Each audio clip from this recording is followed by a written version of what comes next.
အားလုံးပဲမင်္ဂလာပါလင်မယားကွာရှင်းပေးစီလိုမှုနဲ့လင်မယားနှစ်ဦးပိုင်ပစ္စည်းတွေကိုခွဲဝေပေးစီလိုမှုမှာကြီးလေးတဲ့အိမ်အောင်ရေးရက်ဆက်မှုကျူးလွန်နေဆိုတဲ့အကြောင်းကိုတင်ပြဖို့လိုမလို့ဆိုတဲ့အကြောင်းလေးကိုဥပဒေဘုဒ္ဓအနေနဲ့ဆွေးနွေးပေးသွားမှာပဲဖြစ်ပါတယ်အချင်းလင်မယားဖြစ်ကနေပြီးတော့ကွာရှင်းပေးစီလိုမှုမှာဆိုရင်နှစ်ဦးသဘောတူကွာရှင်းကြတဲ့နေရာမှာဒီလင်မယားနှစ်ဦးပိုင်လက်ထပ်ပွားပစ္စည်းကိုအကျိုးတူညီမျှစွာခွဲဝေယူရတယ်ပေါ့နော်တာမန်အိမ်အောင်ရေးပြမှုကြောင့်ပဲဖြစ်ဖြစ်ဆွပြမှုကြောင့်ပဲဖြစ်ဖြစ်အိမ်အောင်ရေးပြမှုတစ်ခုခုကြောင့်ပဲဖြစ်ဖြစ်ကွာရှင်းကြမယ်ဆိုရင်လင်မယားနှစ်ဦးသဘောတူကွာရှင်းသလိုပဲလင်မယားနှစ်ဦးပိုင်ပစ္စည်းကိုအချိုးတူအညီမျှခွဲဝေယူရမှာပဲဖြစ်ပါတယ်ကြီးလေးရဲ့ရက်ဆက်မှုကြောင့်အကျဉ်းလင်များဖြစ်ကနေကွာရှင်းခွင့်တောင်းခံမယ်ဆိုရင်ကြီးလေးရဲ့ရက်ဆက်မှုကျူးလွန်တဲ့သူတရပြိုင်ကလင်များနှုတ်ဝိုင်ပစ္စည်းကနေပြီးတော့ပစ္စည်းခံစားခွင့်အခွင့်အရေးအလုံးကိုဆုံးရှုံးမှာပဲဖြစ်ပါတယ်တရားလိုကတရားပြိုင်ပေါ်မှာလျှောက်ထားတရားစွဲဆိုတဲ့နေရာမှာအကျဉ်းလင်များဖြစ်ကနေပြီးတော့ကွာရှင်းပေးစီလိုမှုနဲ့လင်များနှစ်ဦးပိုင်ပစ္စည်းတွေကိုထက်ဝက်ခွဲဝေပေးစီလိုမှုဆွဲဆိုမယ်ဆိုရင်တော့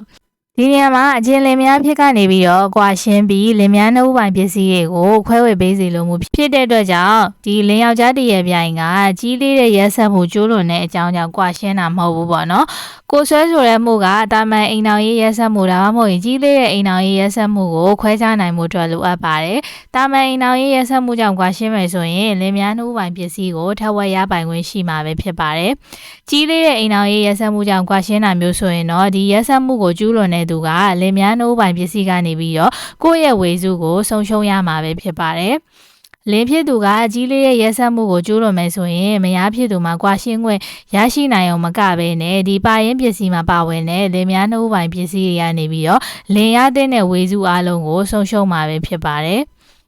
ဒီလိုမှုမျိုးမှာလင်မယားနှုတ်သဘောတူကွာရှင်းတယ်လို့ပဲပစ္စည်းခွဲဝေကြရပါတယ်။ဒါပေမဲ့ကျူးလွန်တဲ့သူကဒီလိုမျိုးကျူးလွန်လိုက်မိရဲ့အတွက်ကိုနောင်နာရနေရမယ်စားကိုသူကပဲကွာရှင်းမှုအတွက်လိုလားနေမယ်ဒါမှမဟုတ်ရင်ကျူးလွန်တာကတစ်ဖက်သားကိုကွာရှင်းခွင့်တောင်းမှုအတွက်ကိုရည်ရွယ်ချက်နဲ့ပြုလုပ်တာမျိုးဖြစ်နေမယ်ဆိုရင်နောက်တစ်ခုကကျတော့ဒဏ်ရာကလည်းရာဇသက်ကြီးပုံမှာ320မှာပြဆိုထားတဲ့အပြင်းထန်နာကျင်စေမှုဖြစ်မယ်ဆိုရင်ဒီရက်ဆက်မှုကကြီးလေးလာပြီးတော့လင်မယားကွာရှင်းတဲ့နေရာမှာရာဇဝတ်ကျူးလွန်သူကလည်းပါရင်ပစ္စည်းပါဝင်နှုတ်ပိုင်ပစ္စည်းမှရှိတဲ့သူ့ရဲ့ဝေစုတွေကိုဆုံးရှုံးခံရမှာပဲဖြစ်ပါတယ်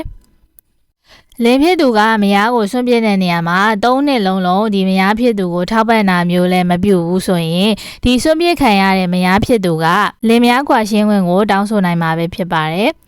ဒီနေရာမှာပေါ့နော်မြန်မာလိထုံးတဲ့ဥပဒေမှာဆိုရင်သတ်မှတ်ထားတဲ့3နှစ်ကာလမပြည့်သေးပဲနဲ့လင်ဖြစ်သူပေါ်မှာဒီလင်ဖြစ်သူရဲ့ပေါ့နော်ဆွန့်ပစ်ခြင်းပေါ်မှာအခြေခံပြီးတော့ကွာရှင်းပေးစီလိုမှုကိုတော့ဆွဲဆိုနိုင်မှာမဟုတ်ပါဘူး